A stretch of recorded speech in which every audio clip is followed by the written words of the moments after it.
গোলাপি রে শীতের সিন্দুর গোলাপি কে দেমো না, গোলাপি রে শীতের সিন্দুর গোলাপি কে দেমো না, জোর হেলানি দিয়া নাচ রে গোলাপি, গাও হেলানি দিয়া নাচ রে গোলাপি, গোলাপি রে গলার মালা গোলাপি কে দেমো না, গোলাপি রে কানের সোনা গোলাপি কে দেমো না, কমর হেলানি দিয়া নাচ রে গোলাপি, গাও হেলানি দিয়া নাচ রে গোলাপি।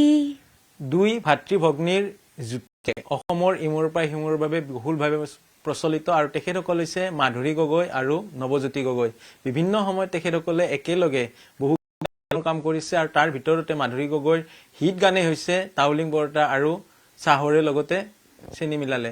আৰু আজি এই দুগৰাকীৰ পৰা জানিব বিচাৰিম 2025 বৰ্ষ কেনেকৈ গ'ল আৰু 26 চনৰ কি পৰিকল্পনা আছে। প্ৰথমতে আগন্তুক নতুন বছৰ শুভেচ্ছা জনাইছো। আপোনালৈ জনাইছো বহুত বহুত ধন্যবাদ। 2025 চনটো আচলতে ভাল বেয়াৰ মাজেৰে সুখ দুখৰ মাজেৰে গ'ল আৰু সুখতকৈ দুখ বহুত বেছি। 2025 চনটোত আমি আমাৰ হিয়াৰ আমঠু জুবিন দাক হেৰুৱালো। 2026 চনটোৱে যাতে সুখৰ বতৰা লৈ আহক আমাৰ সকলোৰে বাবে। প্ৰথম পহিলা ভাগতে যাতে বছৰটোৰ জুবিন দাই ন্যায় পায়, সেই অসুৰকেইজনে যাতে অতি শীঘ্ৰেই শাস্তি পায়, লগতে আমাৰ অসমবাসীও কিছু সকাহ পাব আমাৰ লগতে। 26 চনত বহুত ধুনীয়া ধুনীয়া পৰিকল্পনা আছে। জনগোষ্ঠীয় গীতৰ কামবোৰে মই বিশেষকৈ কৰি আছোঁ, বিহু গীতৰ কাম কৰি আছোঁ। লগতে কোচ ৰাজবংশী জনগোষ্ঠীয় গীত এটি মোৰ কণ্ঠত আহি আছে, ৰাইজে অতি সোনকালে শুনিবলৈ পাব। অলপ মিলাই দিব পাৰি নেকি? নিশ্চয় পাৰি। যোৱাবাৰ যিটো কৰিছিলোঁ কোচ ৰাজবংশী নাচ ৰে গোলাপী, সেইটোকে অকণমান গাই দিছোঁ।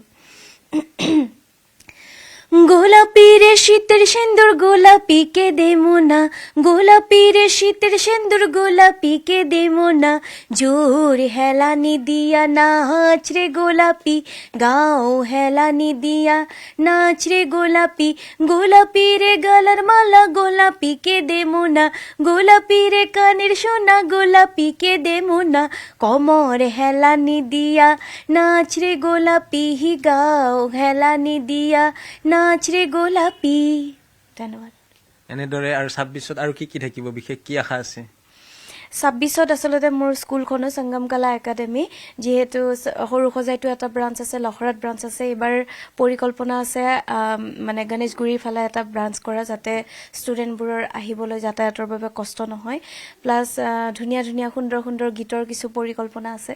ভাতৃ নহ'লে এক প্ৰকাৰ আপুনি আধৰুৱা। আচলতে তেখেত মোৰ দাদা ৰাইট হেণ্ড।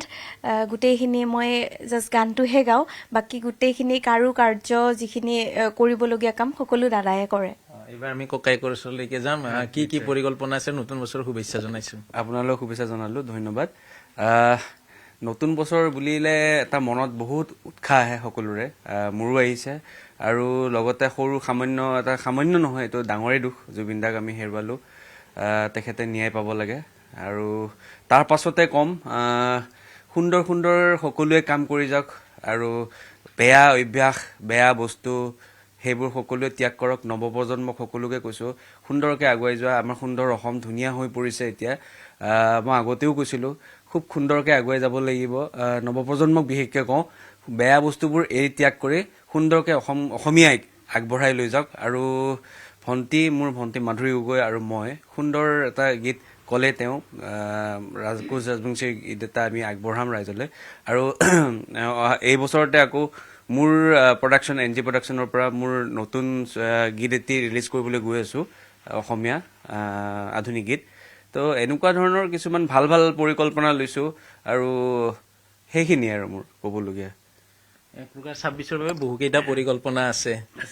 আৰু স্কুলখনৰ কথা, সংগম কলা একাডেমি লখৰাত আছে, সৰু সজাইত আছে, আৰু তেখেতসকলে নতুন ব্ৰাঞ্চ খোলাৰ বাবে এক প্ৰকাৰ মন মেলিছে। বিশেষকৈ সংগম কলা একাডেমিত দুই ভাতৃ ভগ্নীয়ে শিক্ষাদান কৰি আহিছে আৰু বহু এতিয়াও ছাত্ৰ ছাত্ৰী ওলাই গৈছে। কি পৰিকল্পনা আছে? ভণ্টি কৈ গ'লে যে আমাৰ অলৰেডি লখৰাত এখন আছে সংগম কলা একাডেমি, আৰু নতুন ব্ৰাঞ্চ এটা কৰিবলৈ গৈ আছোঁ চানমাৰী ফালে। আমি চানমাৰী হওক বা ভেটাপাৰা ফল আমি আলোচনা কৰি আছোঁ দুটামান আৰু নতুন ব্ৰাঞ্চ কৰিবলৈ।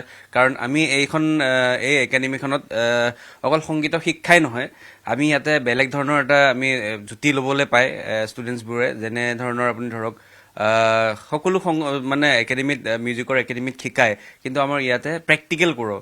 ষ্টুডিঅ'ত কেনেকৈ গান গায়, ষ্টেজত কেনেকৈ লাইভ শ্ব' কৰে, কাৰণ ভণ্টি লাইভ শ্ব' কৰে, তেতিয়া আমি সেই সময়ত আমাৰ ষ্টুডেণ্টখিনি লৈ যাওঁ, তেওঁলোকক ফিলটো দিওঁ, কেনেকৈ কি ধৰণে মানে গান গায় ষ্টেজত বা ষ্টুডিঅ'ত ভণ্টি গাব গ'ল ধৰক, তেতিয়া আমি লৈ যাওঁ ষ্টুডেণ্টছখিনিক, তেওঁলোকে সেই ফিলটো পায় আৰু আগ্ৰহ যথেষ্ট বাঢ়ে। তেনেধৰণৰ আমি এটা বেলেগ ধৰক মটো এটা লৈ পিনে যে তেওঁলোকে আগবাঢ়ি যাওক, সুন্দৰকৈ কামবোৰ কৰি যাওক, সেই বুলি আমি ব্ৰাঞ্চটো খুলিছিলোঁ আৰু ঠিক তেনেধৰণে আমাক সকলোৱে ছাপৰ্টো কৰিছে। সেইটো কাৰণে আৰু যাতে ভাল হওক তাৰ কাৰণে পৰিকল্পনা কৰি গৈ আছোঁ আমি।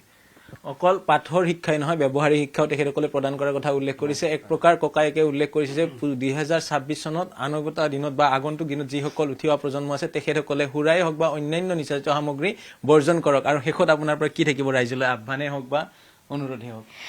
দাদাই কৈছে সকলোৱে ভাল ভাল কাম কৰক, বিশেষকৈ আমাৰ নৱপ্ৰজন্মই। আজিকালি আমাৰ গোটেই অসমখন সৰ্বাংগীন সুন্দৰ হৈ পৰিছে।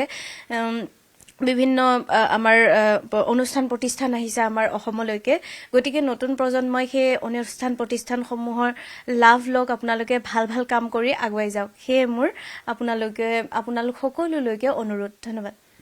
এয়া আছিল দুই ভাতৃ ভগ্নী নৱজ্যোতি গগৈ আৰু মাধুৰী গগৈৰ 2025 চনৰ বিদায় বেলাত কৰা হিচাপ নিকাচ আৰু 2026 চনত কি পাব বা কি আশা আছে সেয়া জনালে তেখেতসকলৰ মনৰ বতৰা। আপুনি বিচৰা বাতৰি পাব কেৱল নিউজ 18 এপত। নিউজ 18 এপ ডাউনলোড কৰিবলৈ স্কেন কৰক এই QR কোড। গুগল প্লে ষ্টৰতো পাব এই নিউজ 18 এপ।